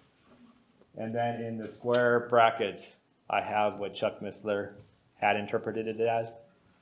So if we put all the names from Adam to Noah together, I'm going to read what Chuck Missler's interpretation was. And he reads, Man appointed mortal sorrow, the blessed God shall come down, teaching his death shall bring the despairing rest or comfort. That's his interpretation of the names and pointing to Messiah coming down and saving the people. You'll see here, so the Strong's, if I read the Strong's, I have man put or substituted, mortal, fixed, praise of God, descent, initiated or trained, man of a dart, and Lamech doesn't even have a definition. So some people speculate it means powerful. Some people, like Chuck Missler, speculates it means despairing. Kind of like lament. He's kind of pulling lament into this, which I don't think that's the proper thing to do, because lament is actually that comes from a Latin word, which is not the Hebrew to lament, which is what Lamech should be of. So I don't really know if that's like his definition for despairing is very accurate. And then Noah rest. I spent probably too much time yesterday looking into this and digging into each one of these things. I've heard of this before. I've never done it myself, but I've seen different diagrams on it. Yeah, and there is for Methuselah, you know, the man, he shall bring, or his death shall bring, is what Chuck Missler had said. There is actually a good reason to interpret it that way. Man of a dart, it doesn't sound very good, and I think that's a poor translation, really. The word math means man in Strong's, but it also has this idea of a full life, his full life. So, you know, at his death kind of thing can be an interpretation of it. And the dart is like a missile to shoot out, to spring forth. So his death shall bring, you know, is, I think, actually a good interpretation of Methuselah. Yeah, so like that one and Lamech are really the big differences. Yeah. So I'm okay with aside from maybe the despairing, I'm not sure if that's correct, or the powerful rest. Yeah, I was thinking Noah rest and it doesn't. Noah is rest, and it actually says in the verse we just read, it said he called him Noah for he shall, what did it say? This one will comfort us concerning our work and toil in hands because of the ground which Jehovah has cursed, verse number 29. Okay, yeah, so, you know, we have that idea of kind of comfort, rest, comfort. And Chuck Missler had rest or comfort, actually. This is the Noah that was on the ark. Yes. This is the Noah. And that Enoch there on the right is the Noah is the Enoch that was translated to heaven, who supposedly didn't die. And it's really interesting when you look at the ages, right? He lived 365 years. And that's an interesting number to, you know, like that's days of the year for us. And then we have Lamech as well, 777. Number of completion. Number of completion, yeah. And they, you know, these guys would have died at the same time, because they would have probably, well, I guess maybe they wouldn't have died at the same time. Maybe Lamech was in the flood or not, we don't know. I understand that Methuselah died in the flood, or died right before the flood. He died right before the flood, Okay. which is why it's like his death shall bring. Yeah. You know, kind of like, that's kind of his name, which is an interesting thing to name somebody. Why would you name his death shall bring? And then it's like his death shall bring the flood. And in a way, his death brought the flood. And then, you know, I wondered, because I'm curious, and I never saw anybody teach on this, what about the other side of the tree? You know, we've studied the Seth side. So I went and dug up the Strongs on the Cain side. Smitten of God. Yeah, and it's kind of interesting. It says, you know, man, Cain was spear. Enoch is again teaching, initiated to train. Fugitive, Arad is a fugitive. And Cain, you know, Cain was this fugitive. Smitten of God, you know, he was marked. Man who is of God. Now this man who is of God, this word man, is the same word that's used for man here. So it's like the fullness of the death, at the death by God, maybe. And we have Lamech again. We don't really know what that is, powerful or despairing. And we have Jabal, Jubal, and Tubal Cain. And so we have Jabal, which means stream. That's a water stream. And we have Jubal, which is a stream flow, bring forth, carry. So again, another idea of water carrying. And then we have Tubal Cain, thou will be brought of Cain. So this is like the fulfillment of Cain in a way. And through Scripture, we also know that Tubal Cain was a worker of all kinds of metal by him. And, you know, the ark as well. The ark, if you believe the Ron Wyatt ark,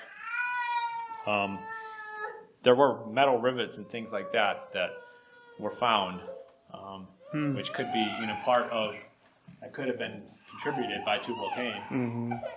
But I find it interesting, you know, the spear, I don't know the proper way to, I didn't come up with a great way to interpret this, but we have this idea of the Spirit to initiated, fugitive, smitten of God,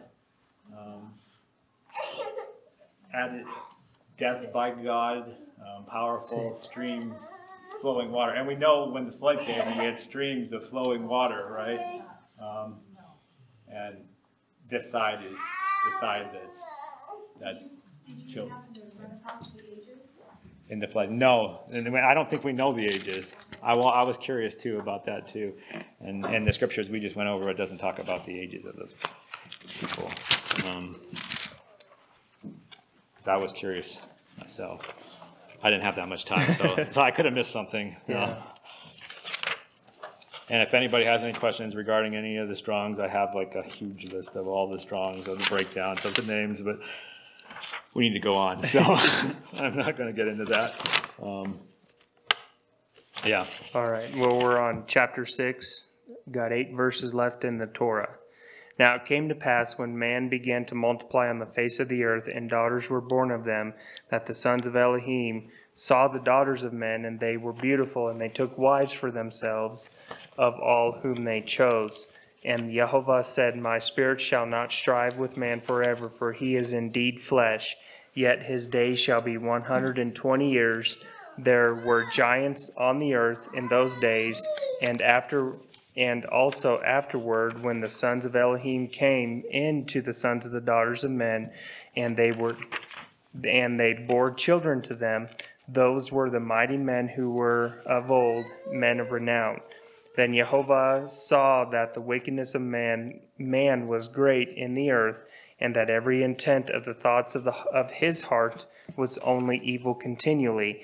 And Jehovah was sorry that he had made man on the earth, and he was grieved in his heart.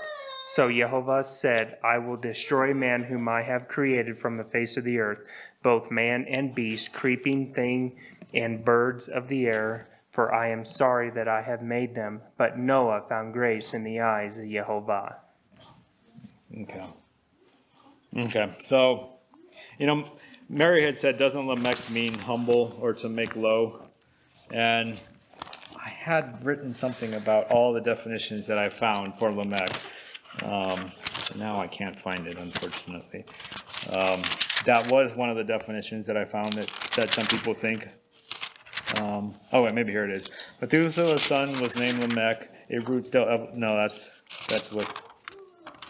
Let's see. Okay, so other possible meanings: man of prayer, powerful, youth, strong young man, conqueror, one who overthrows, destroyer, the striker down, and the wild man. So these are all like possible theories on what Lamech means.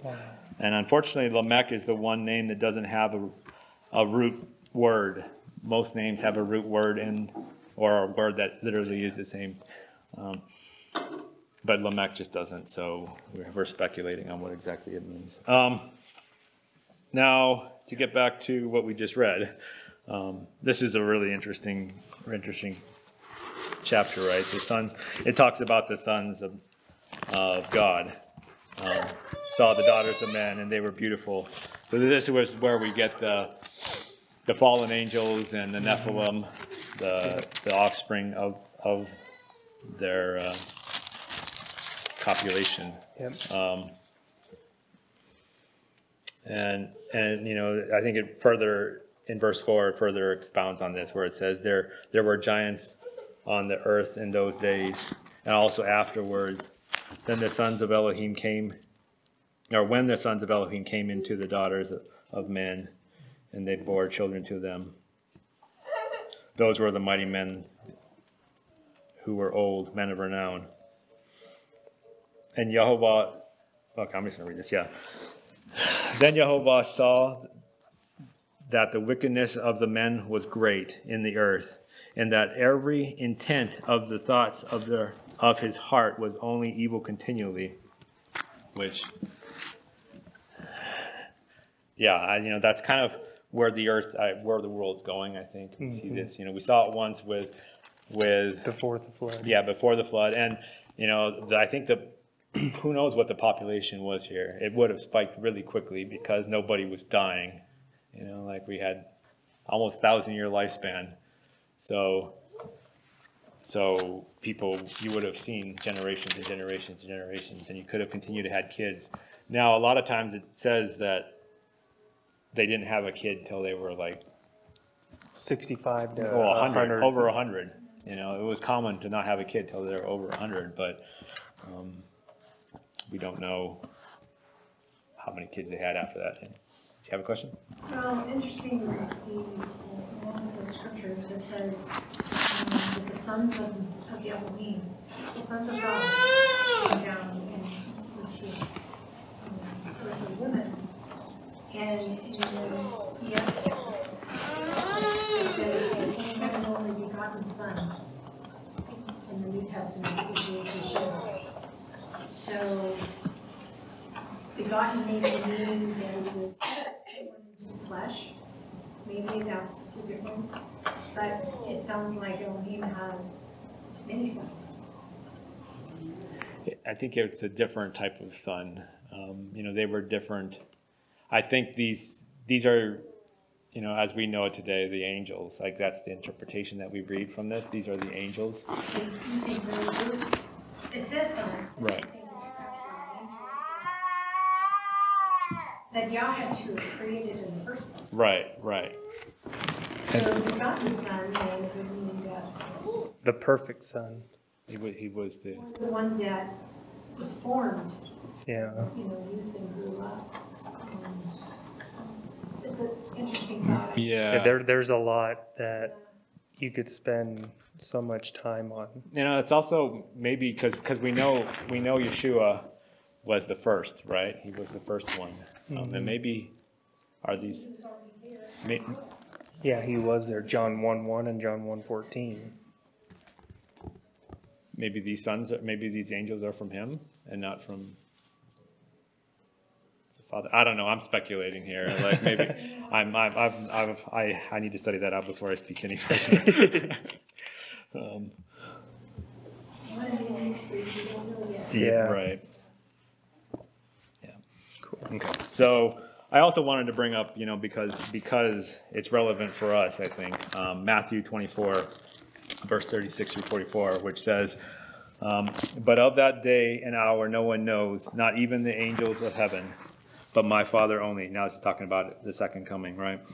But as the days of Noah were, so also will the coming of the Son of Man, but as the days of Noah were, so also will the coming of the Son of Man be. For as in the days before the flood, they were eating and drinking, marrying and giving in marriage, until the day that Noah entered the ark, and did not know until the flood came and took them all away. So also will the coming of Son of Man be. Then 2 men will be in the field, one will be taken and the other left. 2 women will be grinding at the mill, one will be taken, the other left. Watch therefore, for you do not know what hour your Adon is coming. But know this, that if the master of the house had known what hour the thief would come, he would have watched and not allowed his house to be broken into. Therefore, you also be ready, for the Son of Man is coming at an hour you do not expect. So here we have this is future fulfillment, as in the days of Noah. And as in the days of Noah, you know, wickedness was on every man's heart of the earth, except for Noah, really. That's what it says here.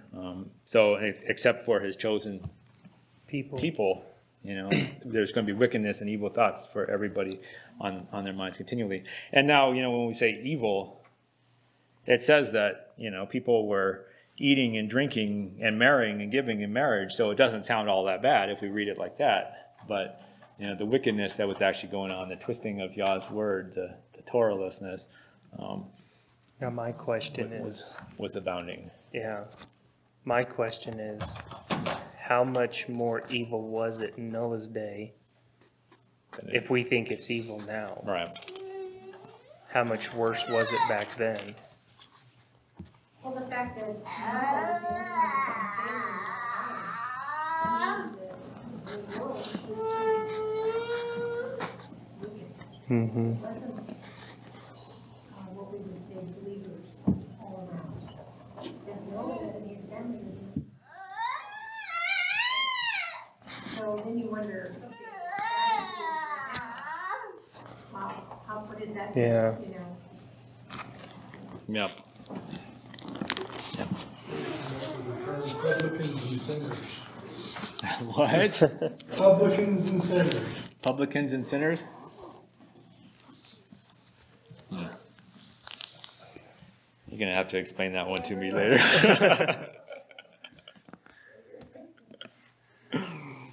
All right, should we go on? We shall. All right. Let's move on to the Haftarah portion, Isaiah 42:5 to Isaiah 43:10. Thus says Elohim Yehovah, who created the heavens and stretched them out, who spread forth the earth and that which comes from it, who gives breath to the people on it, and spirit to those who walk on it. I, Yehovah, have called you in righteousness and will hold your hand.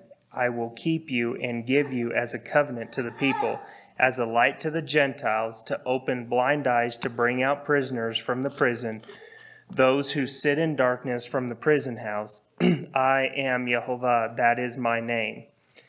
And my glory I will not give to another, nor my praise to carved images. Behold, the former things have come to pass, and new things I declare before they spring forth. I tell you of them. Sing to Yehovah a new song, and his praise from the ends of the earth, you who go down to the sea and all that is in it, your coastlands and you inhabitants of them. Let the wilderness and its cities lift up their voice, the villages that Kedar inhabitants, that's an interesting word.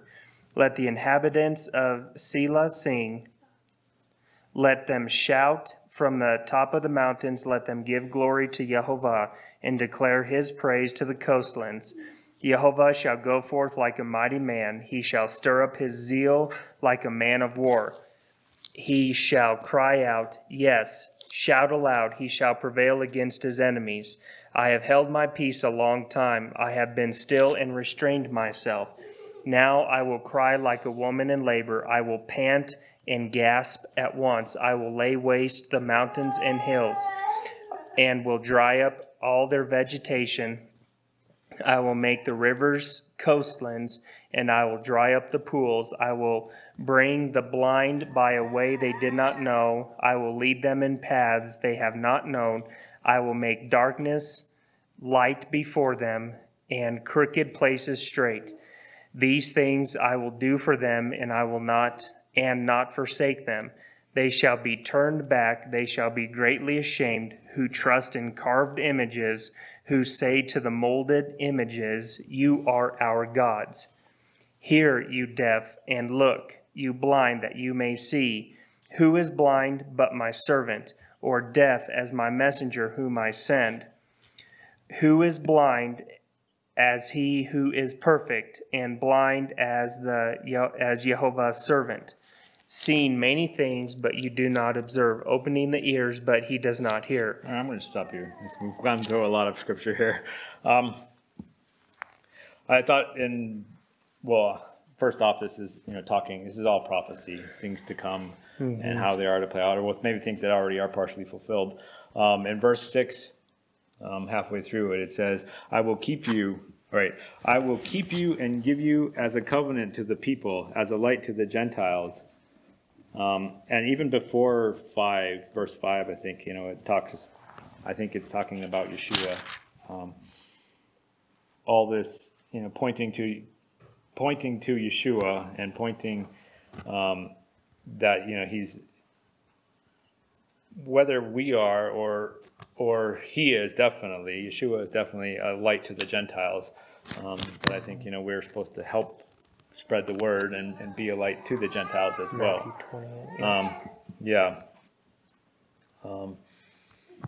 So, we have this idea of salvation being spread. And then it goes on to talk about him crying out. This is, I think this is the time of tribulation where Earth is going to go through a great transformation when Yah is making things right, returning things back to the way they should be. He's sat idle, or he sat by, letting For a long time. Yeah, letting people choose their own path, per se. Kindly showing them the right way from time to time. But, there is a time when enough's enough, and His mercy and grace run out. right when again, this is when I think, like in the time of Noah, when people were doing evilly, they had evil thoughts continually.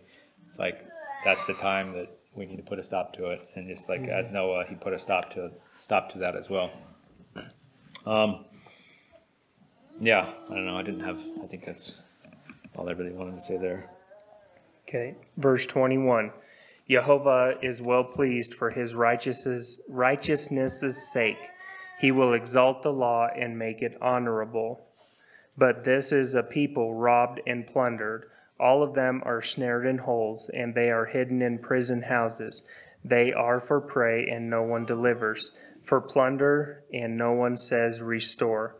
Who among you will give ear to this? Who will listen and hear for the time to come?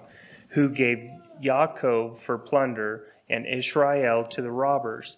Was it not Jehovah, he against whom we have sinned? For they would not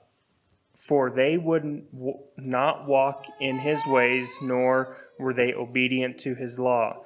Therefore he has poured on him the fury of his anger and the strength of battle. It has set him on fire all around.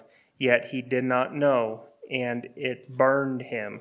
Yet he did not take it to heart. Okay. Yeah. So it says here, Israel has already gone through tribulations, and they will continue to go through tribulations, and it's because they were not obedient to his law. They didn't take things they needed to take to heart. They didn't accept Yeshua's teachings. The teachings of has to be from the heart. We need to keep the law with our heart. Faith without works is dead. But faith just by works is also dead. Really. Yep. You can't have one without the other. We have to have our changed heart. His Torah has to live in our heart.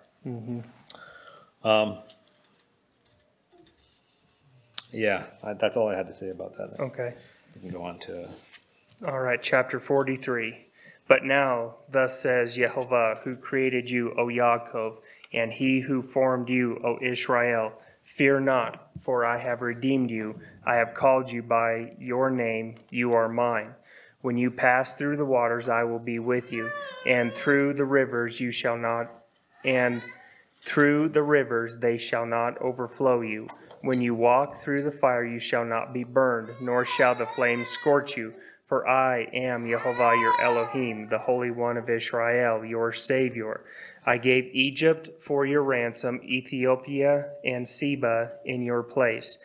Since you were precious in my sight, you have been honored, and I have loved you. Therefore I will give men for you, and people for your life. Fear not, for I am with you. I will bring your descendants from the east and gather you from the west. I will say to the north, give them up, and to the south, do not keep them back. Bring my sons from afar and my daughters from the ends of the earth, everyone who is called by my name, whom I have created for my glory. I have formed him. Yes, I have made him. All right, I'm going to stop you real quick. All right, so what we're going through right now is actually talking what I believe to be about the greater Exodus, the time towards the end when we're all going to be regathered back into the land, where it says, starting in verse 5, it says, I will bring your descendants from the east, gather you from the east. I will say to the north, give them up, and to the south, do not keep them back. Bring my sons from afar, and my daughters from the ends of the earth, everyone who is called by my name. So this is not, specifically saying to the Jews or, who's currently being, who's going to Israel or who's allowed into Israel. It's specifically the Jews. This is saying for everybody who is called by his name. So this is all believers. And I wanted to bring up Jeremiah 16 verses 14 and 15 because I think it points to this is pointing to the same exact thing. And it says, "Therefore, behold, the days are coming, says Yehovah, that it shall no more be said, Yehovah lives, who brought up the children of Israel from the land of Egypt.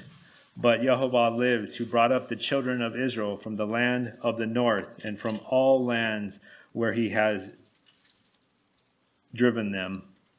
For I will bring them back into their land, which I gave to their fathers." So, in this Jeremiah, we have another picture saying, no more will the Exodus, really, the original Exodus be remembered, but, this new Exodus. It's going to be greater. It's going to be bigger. greater. That was Jeremiah 16, verses 14 and 15. They were talking about that on Triple T this morning, about the greater second Exodus. Okay. And it's going to be epic, basically. Right. And, this goes on in verse 6. I don't have verse 16 here, but it goes on to talk about the fishermen. First he'll fish the people out, and then he'll send hunters. But I just thought that was interesting. We're supposed to be fishers of men right now. Mm-hmm. So, we're in that time, I think, of the fishers. Spreading the word and trying to gather the people. Yeah. Whether they, go to Israel right now or not, that's yet to be determined, but at least getting the word, getting them, who are called by his name, letting them make the choice. Mm-hmm. Understanding. All right. Verse number 8. "Bring out the blind people who have eyes and the deaf who have ears.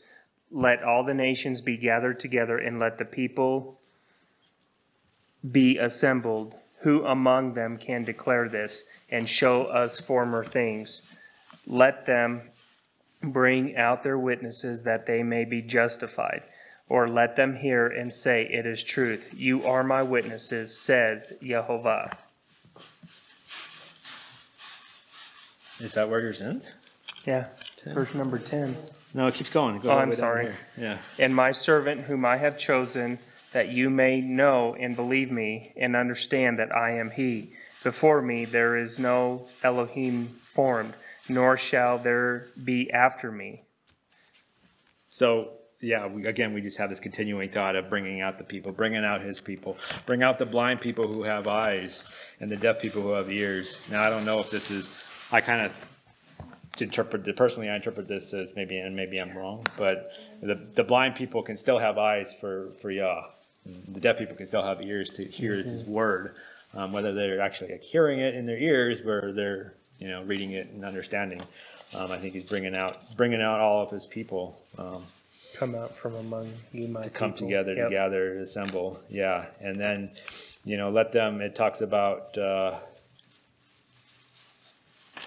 let them bring out their witnesses that they may be just. Well, this might be another thing. The nations,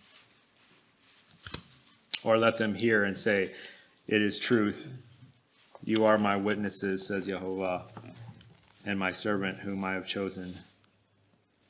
And that you may know and believe me and understand that I am he. I think this is Yeshua is here, I think. Mm-hmm. And everybody is witnessing to that fact that this is Yehovah, Yeshua. It is him. Yes. All right. All right, let's move on to the gospel section. John chapter 1. "In the beginning was the Word, and the Word was with El, and the Word was El. He was in the beginning with El. All things were made through him, and without him nothing was made that was made. In him was life, and the life was the light of men. And the light shines in the darkness, and the darkness did not comprehend it. There was a man sent from Elohim, whose name was John. This man came for a witness, to bear witness of the light, that all through him might believe. He was not that light, but was sent to bear witness of that light. That was the true light, which gives light to every man coming into the world. He was in the world, and the world was made through him, and the world did not know him. He came to his own, and his own did not receive him. But as many as received him, to them he gave the right to become children of Elohim, to those who believe in his name, who were born not of blood, nor of the will of the flesh, nor the will of man, but of Elohim. And the Word became flesh and dwelt among us, and we beheld his glory, the glory as of the only begotten of the Father, full of grace and truth. John bore witness of him and cried out, saying, This was he of whom I said, He who comes after me is preferred before me, for he was before me. And of his fullness we have all received, and grace for grace. For the law was given through Moshe, but grace and truth came through Yeshua Messiah. Guess that's it. That's it. It's, obviously this verse was chosen because it starts the same way, and it talks about the one from the beginning, Yeshua. The guy that was preferred, or the one that comes after, John the Baptist, but was preferred and was from the beginning, who was first.